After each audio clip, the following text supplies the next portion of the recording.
Welcome to the Shaping Portsmouth podcast. Shaping Portsmouth is a collaboration of key Portsmouth businesses, transforming Portsmouth together. Hello and welcome to another Shaping Portsmouth podcast with me, CEO Dave Humphries, and today I am joined by Richard Hale, General Manager of the Spinnaker Tower. Welcome, Richard. Morning, Dave. You well? Yeah, I am. Good. So, been a big week for the Spinnaker Tower. A big week.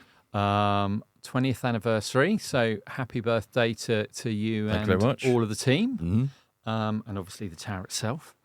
But before we get into that, I'm guessing that people will immediately guess from your accent that you're not a local Portsmouth boy. I'm not a local Portsmouth boy. No. I think I consider myself a naturalised overner now. I actually live on the Isle of Wight at the moment. I moved over there in 2018 and commute across every day with our good friends either Hover Travel or White Link, and they make that commute very easy for me. So it's great. Yeah. So where do you come from originally? Originally, I'm West Yorkshire born and bred, Huddersfield, and that's where my family still is. Right. Regrettably, I don't get up as often as I would like to go and check in on the nephews and cause some havoc. But everybody's up there still. So you've been general manager at the tower now for a year. Yep. Many people, I would imagine, will remember Tony from the tower. Indeed, who moved on, but not too far, only to Gunwharf Quays. He's a friendly neighbour now. Yes. So that was the point you took over. But what does your journey to ending up as general manager of the tower look like? Well, I've spent time in two or three different sectors throughout my career. I started in retail for my sins an awful long time ago. I spent nearly 15 years with Wilkinson Wilco, RIP. Yeah. And I when I left there, I was opening new stores and rebranding existing estate and things. So lots of sort of people skills and sort of marketing and event creation and that sort of stuff. And then went into heritage. Really, I started volunteering at a family steam railway attraction in Huddersfield, 2013, and was immediately hooked on the heritage and the leisure and tourism aspect of all of that, and stuck with it. I managed to turn my volunteering into a paid role, and made that into then a commercial manager role at the same venue. But at the time, my partner had family on the Isle of Wight, and it was always an aspiration to move to the island. And it happened that a similar role, although on a much bigger scale, at the Isle of Wight Steam Railway came up. And that was that. The rest is history, really. We moved in 2018 to a commercial manager's job at the Steam Railway. And of course, that was much bigger in terms of events and the 150,000 visitors a year and that sort of stuff. Which was really, really exciting, and only came to an end because of the pandemic, sadly. And then it took a little while. Leisure and tourism, being as it is, took some time to recover and is probably still recovering from sort of pre-pandemic levels. But yeah, found myself now landed on my feet at Spinnaker Tower, and I wouldn't be anywhere else. So, Are you still a bit of a railway geek at heart, or? I wouldn't like to admit it in public too often, but yes, I do like to have a visit to the steam railway every now and again, and catch up with old colleagues and taking that heritage of it as well. Yeah, I love it. Yeah, incredible things. So absolutely, just the size of everything moving around, is what takes me sometimes. So how have you found that transition through different sectors, sort of from retail into heritage and then to sort of more tourism and leisure? I think what strikes me is the number of similarities in each of those sectors. So with it in retail, where everybody is very goal oriented, we've all got very strict targets, and we're all managed by performance. And then you move into heritage, those targets still exist. They've just got a different name, or maybe a different metric to measure them by. But what the point of difference between the two is probably the relationship with the visitors or the customers or the guests or whatever you want to term the client, if you like. Yeah. Heritage is very much we must look after them. We must demonstrate what we can do, and we must encourage them to come back. Whereas in retail, it's a little bit more of a transactional relationship. And it's similar then again in leisure and tourism. It's a mixture of the two probably. Right. We look after our guests, and there is obviously that commerciality to it as well. Yeah. No, I suppose obvious overlaps. Is there anything in regards to the tower that you found sort of a surprising challenge or different, or not what you expected? Well, I didn't know what to expect at all walking in the door on the first day, other than it is an iconic structure on the south coast. What strikes me the most is the amount of work that goes into operating the tower.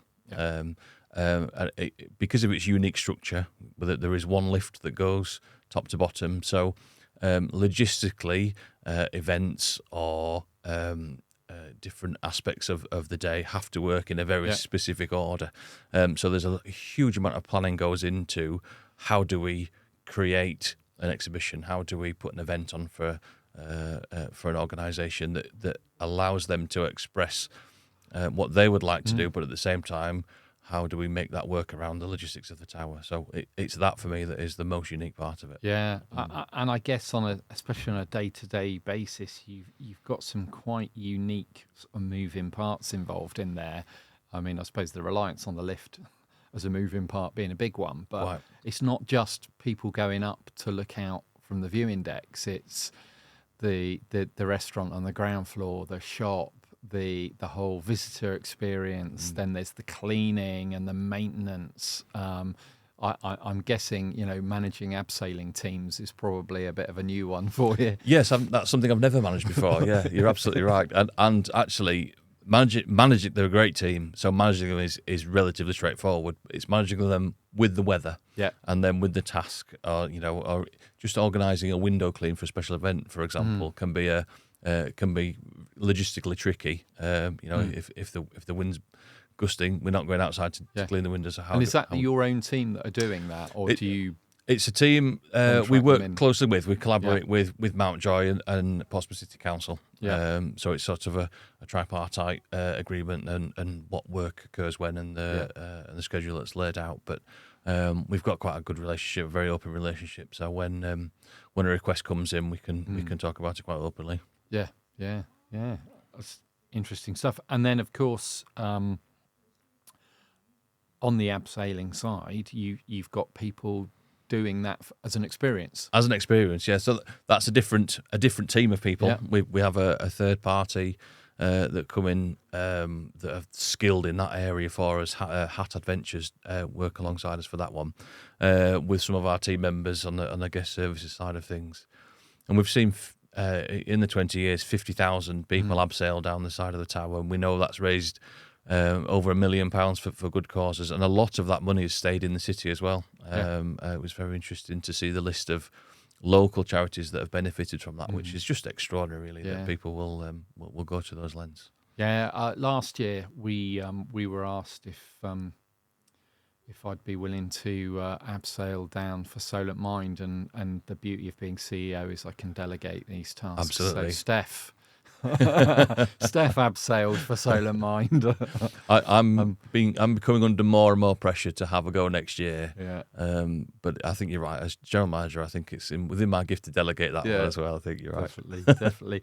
But it's quite impressive stats, and I'm quite sure it was quite recently I saw the publicity around the 50,000th abseil. That was only a recent thing. Yes, that's right. So it was September time. Yeah. And we reached out to local outlets, and the BBC picked it up actually. So we ended up really fortunately having national coverage of that 50,000th abseil, and it went out across BBC Breakfast on the national network. Presenter went and did the 50,000th abseil. And there was some great coverage, and it really demonstrated what the tower is actually, because everybody was so keen to see it and put it on telly. And I mean, we'll kind of come on to that I suppose the bit of the tower as a Portsmouth icon and what people locally can do at the tower in a bit. But as we're on the subject of abseiling, it's not the case that you have to be part of an organised, sponsored abseil. People can actually just turn up and do it, can't they? Yeah, that's absolutely right. Yeah, so a lot of the abseil that goes on is organised through charities, but there's no reason why an individual can't purchase that experience. And it's one of those, you can visit the website and select it as if you were purchasing an admission ticket. Yeah. There are a few sort of minimum criteria in terms of age and some other statistics and things, but there's no reason why any individual can't do it. And is that a seasonal thing? Do you just sort of run it through the summer? Has to be seasonal, because of the restrictions on the wind in particular. It generally runs April to October. Yeah. Having just wandered down here, I think I wouldn't want to be abseiling today. Not today, thank you. No, definitely not. But no, it's great, and one of those things. Up until recently, I didn't realise that was the case at all. I thought it was only those organised charity ones, and I didn't. In fact, I happened to be stood at the front when someone was sort of purchasing their abseil, and I think they were having the debate with their other half around whether he was going to do it as well or not. There is a lot of that in the admissions area when people come to sign in. Are you going to do it too, dear? No, dear. I think you should. I'd really like you to. So, 20 years old. 20, yeah. So, big anniversary this weekend. Great party on Saturday night. So, Saturday was actually the anniversary day, wasn't it? That's right, yes. So the anniversary of the opening. That's right. 18th of October, Saturday, just gone, was the anniversary of the opening day itself in 2005, yeah. Why do you think that the anniversary of the tower is such a significant moment? I think the tower has been on, it's a bit cliched, isn't it? The tower's been on quite a journey in those 20 years. We can't not acknowledge it was a difficult start to life. There were issues around the construction and the financing of things, which are very well documented. But I think what we need to mention, what we need to make note of, and what we need to celebrate are the differences to the city that the tower has made over those 20 years. You know, it is synonymous now with Portsmouth. You can't search Portsmouth without seeing the tower on any particular part of literature, or the images come straight up in an online search and things. Everybody uses it in their literature. I would just wish I could market that somehow. I just can't. But it would be lovely, and I think that's what we need to celebrate. But the good the tower has done, and for the city, including the fundraising and things that's happened. Yeah, and it's something that I'd completely forgotten about, really, until you mentioned it to me the other day when we were doing the covenant signing. Sure. And I remember seeing it being built, because at the point the tower was being built, I was living in Southsea and working at Gosport and getting the ferry across every day. So I was kind of seeing it in stages from the water, which was nice. But I remember it opening, and I can remember all the furore around, is this a good use of taxpayers' money? But as you say, you just cannot imagine the city without it now. It is so synonymous with Portsmouth, to the point where, you would expect to see it in the background on sort of, TV. And in fact, is it Jonathan Ross has it on it's on the back of the set, isn't it? On the Jonathan Ross show. So it features everywhere, and if you Google Portsmouth, it's one of the first things that comes up. Yeah. So it's interesting how that has changed, but it's also, as you say, it's been quite a journey over time in terms of other things like the sponsorship and the controversy around painting it different colours. Yeah. The Was the Tower Ever Red story is one that comes up quite regularly. When the corporate deal with Emirates first started, of course, their corporate colours were red, and that was the intention. But the red paint was even purchased. It was sitting in the store and ready to go. But quite rightly, the people managing the tower at the time listened to the public, listened to the locals, to Portsmouth, and it stayed blue. Yeah. blue and yellow was far more locally relevant. Absolutely, colour scheming. quite right too. It's funny, we did in 2024 we did a Shape in Portsmouth April Fool's post around opening our Southampton office, and we were debating doing a post this year, and we put into ChatGPT design us an April Fool's Day post involving rivalry between Portsmouth and Southampton, and ChatGPT threw back Southampton sponsor Spinnaker Tower, which tower to be painted red and white, and we just thought, no, it's already been done, that one. We've been there. But yeah, so lots going on. Is the sponsor still? Is the tower still sponsored? Is it still? There still a sponsor? It's not brand? currently sponsored at all now, and that's so that the tower is owned by Portsmouth City Council. Yep. So those agreements would run through the council, and I work for Heritage Projects Portsmouth, who operate the tower essentially. So that agreement would run through the council and we'd facilitate it. Yeah, but I'm sure it's available if anybody wants to put their hand in the pocket and have their name down the tower. Yeah, probably can be done. And so I think there were quite a lot of people that were probably quite glad when it was repainted white. Mm-hmm. It kind of. And it's funny, I suppose, going back to all of that, how people felt about it being built in the first place, then the anger at, like, you're changing the colour, it's always been white, we like to see it white, that's what's associated with Portsmouth. You think, right, okay, you've claimed that ownership of the tower as a city already quite significantly. Is there obviously must be some sort of regime around repainting it? Because I remember obviously seeing the blue and the yellow paint go on. I remember seeing the abseilers up there painting it white again over a number of weeks. Yeah. But I'm guessing that there are times when there are people up there repainting. Absolutely, yeah. That falls into the maintenance agreement that the abseilers will fulfil on with the council and ourselves together. But yeah, that maintenance routine.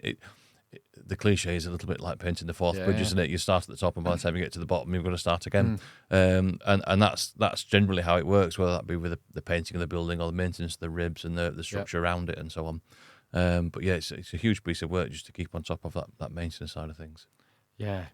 So, but so Saturday saw the main event, the birthday party, if you like. And plenty of champagne flowing, absolutely wonderful night. It was great to be up there. I do have to say, actually, outstanding dinner jacket. I don't know where you got that, but I think that was the talk of the night, how good your tux was. It's going to be a closely guarded secret. Yeah. But no, really great group of people that sort of represented every aspect of the city that you had there, and the obviously the drinks reception at the top with the view with the city in darkness, and then wonderful meal downstairs, some great speeches, yourself and obviously something that I wasn't expecting, but CP. Some people will know, some people won't. CP Robinson from the Cathedral and or Portsmouth Pride Trust, depending on which way you want to look at him, gave the speech. Why did you ask CP to speak particularly? I think it was important to me to recognise the contribution that the tower can make to that third sector. We know that we can host a great corporate deal. We know that we can we can take in very high level executives, and they can present their next year's business plan or whatever it is to their audience. I think what's important to me is that the tower is very much, and increasingly so, part of the community. Where it isn't just a building, it isn't just a structure on the south coast. It's part of Portsmouth, and we want it to be that increasingly so. So, I asked CP to speak and just give the audience a taste of the kind of work we can do together and the benefits of that, whether that is fundraising specifically, or whether it's a launch night, for example, when we launched Portsmouth Pride, City of Pride last year, or whether it's just awareness, for example. We can illuminate the tower in almost any colour, and that's available to anybody. Within some guidelines. And it's important to me that we recognise that, because for me that's just as important as the commerciality of the tower as well. Yeah, and I think that really came across well, and it's it goes back to that point you made earlier about the abseils and how much of that money has stayed in the city, because the list of those charities that were spoken about made that really, really obvious. But no, I mean there was some great stuff, and it was good to see some of the older stuff, the pictures and the stuff that have been put up, some of the facts and figures, and there were things that I knew about, like the amount of abseils, 560 steps, and the sort of 23-mile view, all of that. So I didn't know. This was my fact of the week that I learned through your anniversary. I didn't know that the glass floor can hold 2 rhinos. That's right. Rather a random one. Not quite sure how you found that out. I think that was in the designer's arithmetic. I think it was in the structural engineer. It's not something we made up, but it's a fascinating one, isn't it? That one, and it's that glass floor has stood for 20 years as it is, and goodness knows how many people have crossed it. We know that people have conquered their fear of heights by walking the glass floor, and it's very interesting watching people decide whether or not they're going to tackle it. Often it's young children that will just skip across, no problem at all. Babies will crawl across it, and it's those people that have got that little risk factor in their imagination. But there isn't anything underneath me. But no, it's great. It's a great thing to have, actually, and it's good to watch. Yeah. So I think it was 1.83 tons was the figure. That's about right. That was on there. Incredible stuff. But it was good at the end of the evening to go up to the Clouds Cafe, the cocktail bar, the Sky Bar, and the Sky Bar. And that was an anniversary cocktail we had? We had it was a Spinnaker Tower cocktail, which is on the specials menu, I guess. But our mixologists are brilliant. I can't sing their praises enough. So we have a sort of a standard menu of existing cocktails, and then every now and again we'll bring in seasonal specials, and the Spinnaker Tower one is one of those. Yeah. And it's great reminder that deck is actually there, because it's really easy just to go up and down in the lift and forget there's 2 more decks. Indeed, above the main view. And that the Sky Bar when it's into the evening and into the night, and the way that space changes as the light outside changes is my absolute favourite part of the tower. It's my favourite place to be after dark in the Sky Bar there, with the music playing and the view, just sort of the twinkling lights outside, and you can sort of see the city go by. It's a wonderful, it's a very reflective space to be, actually, whether you're drinking cocktails or not. Yeah, and then I mean that was just one element of the anniversary for you. I'm guessing for not just for yourself, but the whole team. It's been quite a busy fortnight, really, I suppose. It really has. Yeah.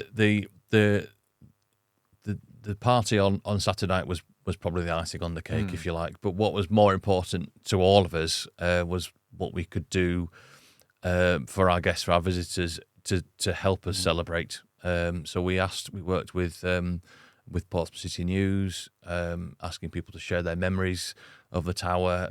So we were regaled with, tales of engagements and special occasions up and down the tower.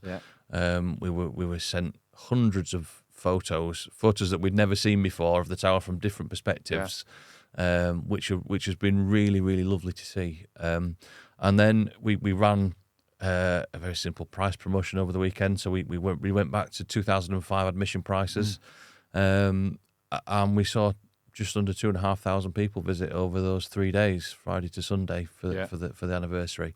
And so how did the price compare with current?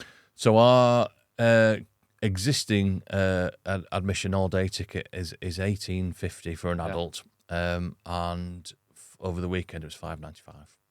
Which was the 2005 2005 prices, yeah. And what that told me, what that really illustrated was that there's a real appetite to visit the tower, and what we perhaps need to work on is how we communicate the value of that visit at 2025 prices. Because when the tower first opened, it was a simple view deck. There was a cafe on the ground floor, and that was about it. There was the viewing deck, and now there is so much more to a visit to the tower. That is, we tell the story of 2,000 years of history in Portsmouth.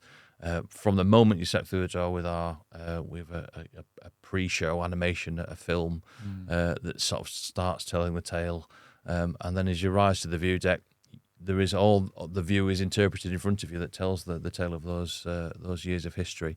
And I think that's what we need to get across more to people, that there's so much more than just looking out of the window. Yeah, definitely. And it's quite interesting, and it was something we were talking about Saturday night, actually, that whole tower visitor experience, because there will be people listening that have been to towers all around the world, and like the Eiffel Tower, and particularly you go to places like New York, and you've got the One World now, and Empire State, and Top of the Rock, all very, very different experiences. But there is actually a like an international federation of towers, isn't there? There is the World's Federation of Great Towers, and we're fortunate to be a member. Yeah, well, I would hope so. Absolutely. Absolutely, one of the world's great towers. So, but do you find yourselves looking at what tower experience best practice around the world? In short, yes. There is an annual conference of the federation. My marketing manager, Rain, was over in Barcelona in September at the conference, and it's the first time we've been able to go for a little while. So she was sitting among executives from the New York Towers, from Barcelona, from Kuala Lumpur, and everybody is sharing their experience of how they best cater for their guests, for their visitors, and it was a real opportunity to share some best practice, and so some of the work that we'll do this coming year is very much based on the work that is happening around the world.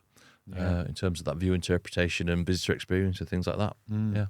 So I suppose looking forward in that respect, then what does the immediate future for the tower hold? What are your plans? In the short term, we've spent. Let me go back a little bit. We started at the beginning of this year reflecting on what the tower is, and what we would like the tower to be to our guests, to our visitors.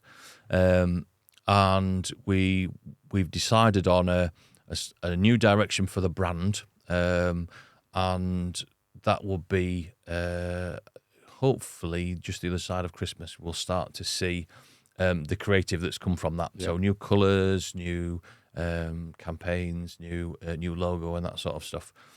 Which I think is what people understand sometimes to be a brand. But for us, it's much deeper than that. We want to re-establish what the tower is to the city.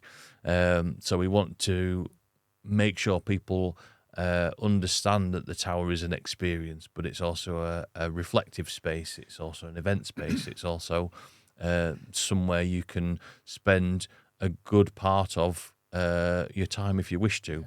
All of the tickets are all-day tickets now, so you could come along in the morning and experience the view and understand some part of history, and then spend your days you wish, come back a little bit later on and see a completely different view out of the window. And that's a difficult message to communicate to people sometimes. Yeah, and again, I'll be the first to admit that until you told me that a little while ago, I didn't know that at all. Actually, I kind of just thought it was a ticket you went in when you left, that was the end of it. That's it. The photographer in me particularly knows how important light is and how much it changes a landscape, and your view early morning is going to be very different to your mid-afternoon view. So Absolutely. Even this morning, actually, I was up on the view deck for a short time, and it's very grey, very windy. Yeah. And then all of a sudden there was a break in the cloud, and just one extraordinary shaft of sunlight around sort of the middle of the solar as I was looking at it. And then 5 minutes later, that's gone. And I think that's what we struggle to get across to people, is that that experience is there, and it can be quite extraordinary to see how the view changes from time to time. Yeah, definitely. So the local visitation and that I suppose the community resource that the tower is probably at the heart of what you're trying to get across moving forward. Absolutely, yeah. So obviously, Portsmouth attracts a good number of tourists, whether they be domestic tourists or coming from further afield through the cruise port or whatever. But what's important to me is that the tower is the centre of the community. Everybody knows it. Everybody can see it. And I don't think everybody within the community understands or knows that the best value ticket to come to the tower belongs to those residents in the PO postcode. So there are quite substantial discounts available to anybody with a PO postcode to get their admission to the tower. It's the best price ticket available anywhere. Yeah. Including sort of some of those third party experience sellers and things. You won't find it any cheaper anywhere than through us if you're a PO resident. And great tip for residents to make sure they check that out rather than just assuming that it's the full price. But of course you mentioned the visitors to the city, and one of the things that we do at Shaping, which you and the team are very heavily involved in, is our cruise passenger meet and greets. And in fact, Paul often volunteers at the port and is involved in that. Yeah. And I think one of the things we've seen is, especially with the increased use of the water taxi, bringing cruise passengers straight from the port into the sort of into the quay at Gunwharf. They're now getting off with the tower directly in front of them, and it's often becoming the first port of call of those visitors now when they come into the city, which is great because they get to see it as they enter on the ship. Absolutely, yes. So as the cruise ships come into the harbour, of course, we're immediately there, aren't we? And it does cause some interest, I believe, listening to some of the passengers, the visitors. But when the cruise liners use the water taxi to bring passengers straight into the marina, we do great things with them, and it's great that our relationship with Gunwharf is such that we can work alongside them to welcome those passengers ashore. We help direct them, wherever they wish to be, if they're shopping or if they want to, they're looking for the experience of the tower. And that's thanks to you at Shaping, really, the work that goes into that to bring everybody together to collaborate on that front. Because if it's good for me at the tower, it's good for the city wider than just those in Gunwharf. And obviously, as we said, you are synonymous. The tower's synonymous with the city.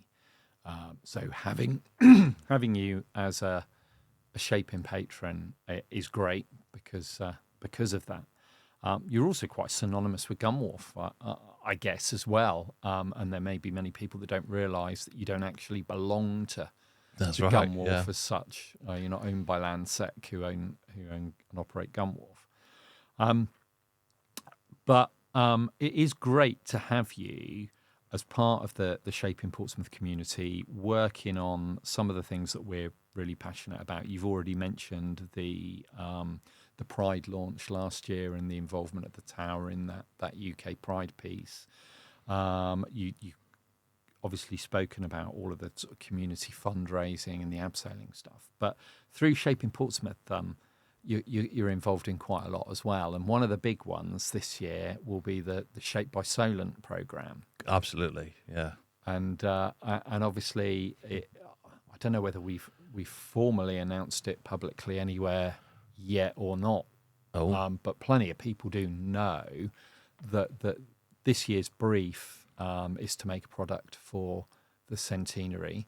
So we now have 14 teams of special educational needs students at 7 different schools or colleges, all working on that, and the eventual winning item is going to be sold in your gift shop. I think this is exclusive, isn't it? Yeah. You're absolutely right, Dave. Yeah, and it's been a fabulous start to the project for me. I'm involved with Harbour School and a group of learners there, and their creativity and their enthusiasm for doing something new, creating a product that's actually got to go on sale somewhere is really extraordinary. Yeah. And I'm thrilled to be involved in the project on a personal level, but to be able then to take that winning project, the winning product, and pop it on sale in the Spinnaker Tower shop will be quite a moment for me. I'm really looking forward to it.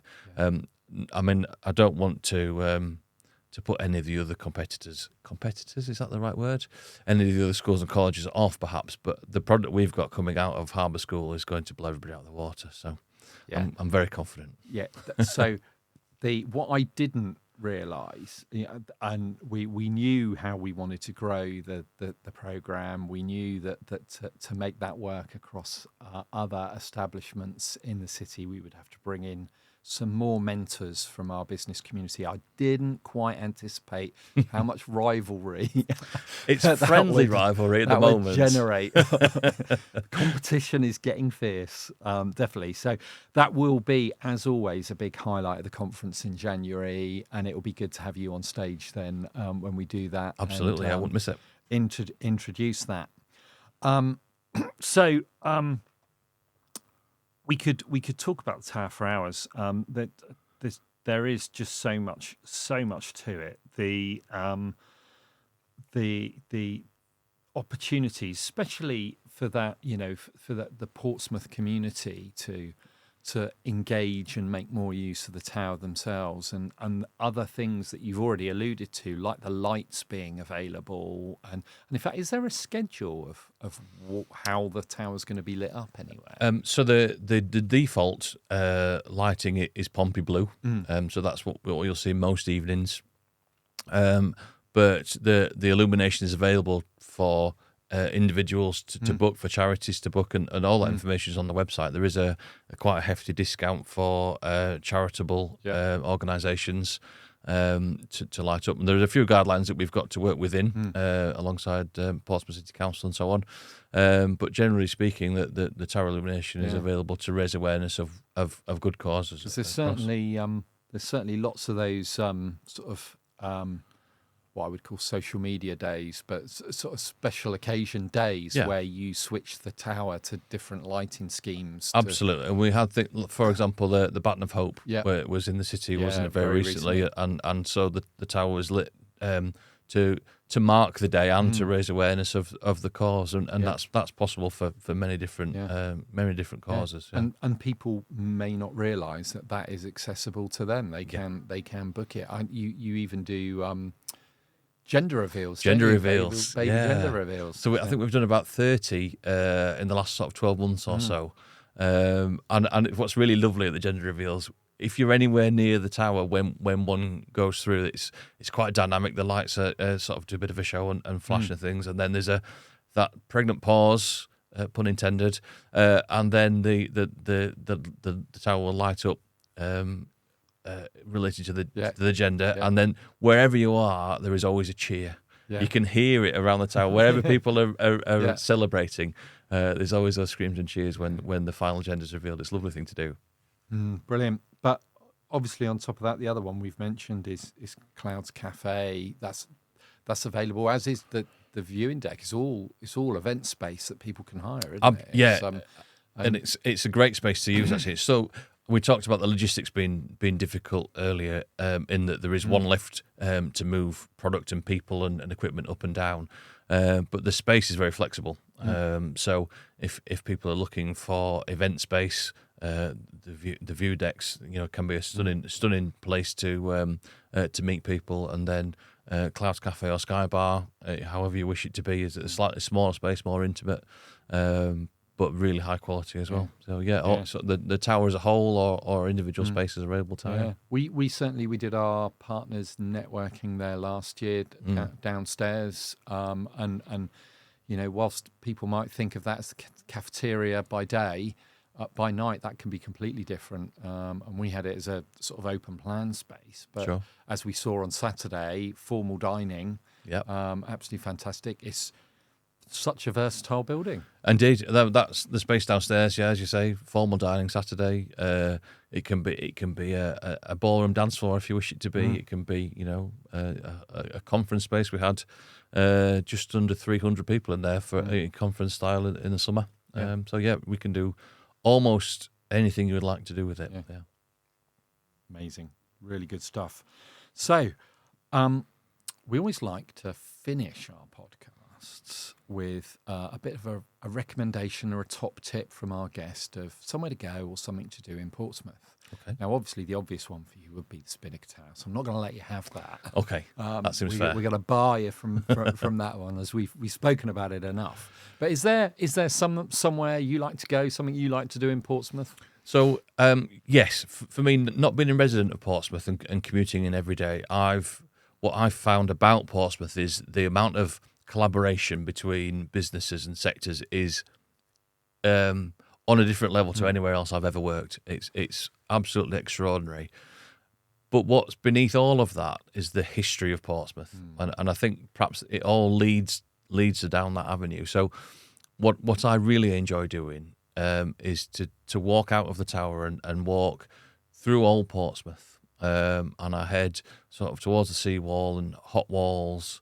And the Round Tower, the Square Tower, and every time I step out and head that way, I will learn something new, whether that be on a blue plaque or some information on the wall somewhere.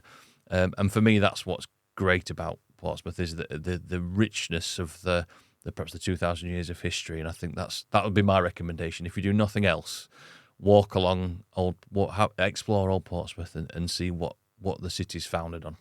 And I suppose first and foremost, something you can see quite clearly from the tower. Quite, yes, that's true as well. Yes, yeah. But secondly, if you're struggling to find out where to go, you just follow the Millennium Walk from the tower. Yeah, that's right, and it will take you straight to the Hot Walls and along there. And as part, especially the sea defence work that's been done along there, just past the Hot Walls on the. Along the moat area, there's some amazing work that's been done. It's all beautiful up there now. So yeah, really lovely place to go.